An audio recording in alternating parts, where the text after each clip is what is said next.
जय माँ गंगे, जय शिव शंकर। आप सुन रहे हैं पूजा स्टोरी टेलिंग, एक ऐसा माध्यम जहां हम आपको सुनाते हैं भारत की प्राचीन, पावन और प्रेरणादायक धार्मिक कथाएं। आज की कथा है गंगा अवतरण की दिव्य गाथा, जिसमें तप, त्याग, शक्ति और करुणा का अद्भुत संगम है।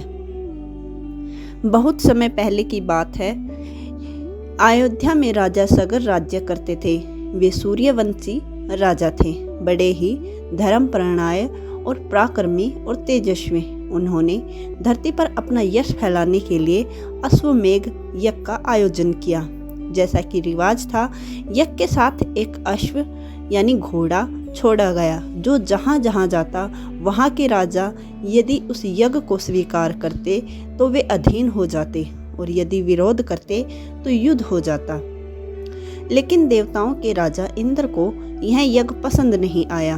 वे सोचने लगे कि अगर सगर यज्ञ पूरा कर लेंगे तो उनका प्रभाव स्वर्ग तक पहुंच जाएगा। इस डर से इंद्र ने यज्ञ का अश्व चुराकर कपिल मुनि के आश्रम में बांध दिया और स्वयं अदृश्य हो गए। राजा सगर ने अपने 60,000 पुत्रों को आदेश दिया, जाओ हमारे यज्ञ का अश्व खोजो, जो भी उसे चुरा कर लाया हो उसको दंड निश्चित है।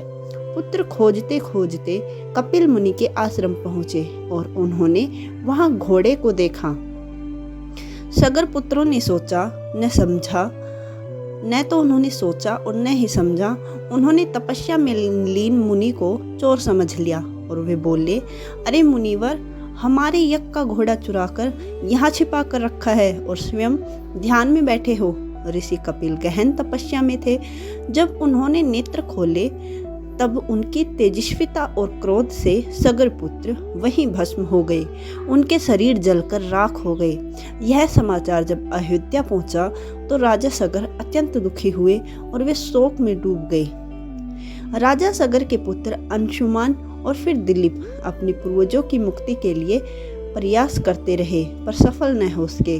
तब आया भगीरथ, वही भगीरथ जिनके नाम पर आज भी भगीरथ प्रयास कहावत प्रचलित है। भगीरथ ने संकल्प लिया, मैं गंगा को धरती पर लाऊंगा ताकि मेरे पूर्वजों की आत्मा को मुक्ति मिल सके। वे हिमालय की कठिन गुफाओं में तप करने लग गए, वर्षों तक बिना भोजन, केवल ध्यान और साधना में लीन। आखिरकार गंगा देवी प्रकट हुई।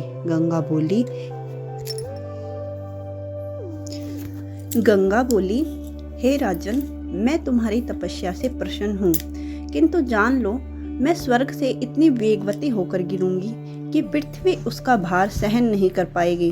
केवल भगवान शिव ही मुझे अपनी जटाओं में समेट सकते हैं। भगीरथ अब हिमालय की ओर बढ़े, जहाँ भगवान शिव ध्यान में लीन थे। उन्होंने शिव की कठोर तपस्या की।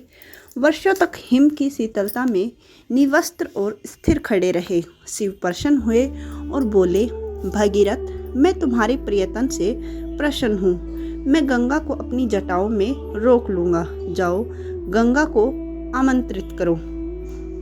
अब स्वर्ग से गंगा का विशाल वेग अवतरण हुआ। वे गर्जन करती हुई झरनों के समान ध्वनि करती शिव की ओर बढ़ी। भगवान शिव ने अपनी जटाएं फैलाई और गंगा को अपनी जटाओं में समा लिया। फिर शिव ने उन्हें धीरे धीरे छोड़ दिया, जिससे गंगा हिमालय से उतरकर पृथ्वी पर बहने लगी। भगीरथ आगे आगे चले और गंगा उनके पीछे पीछे।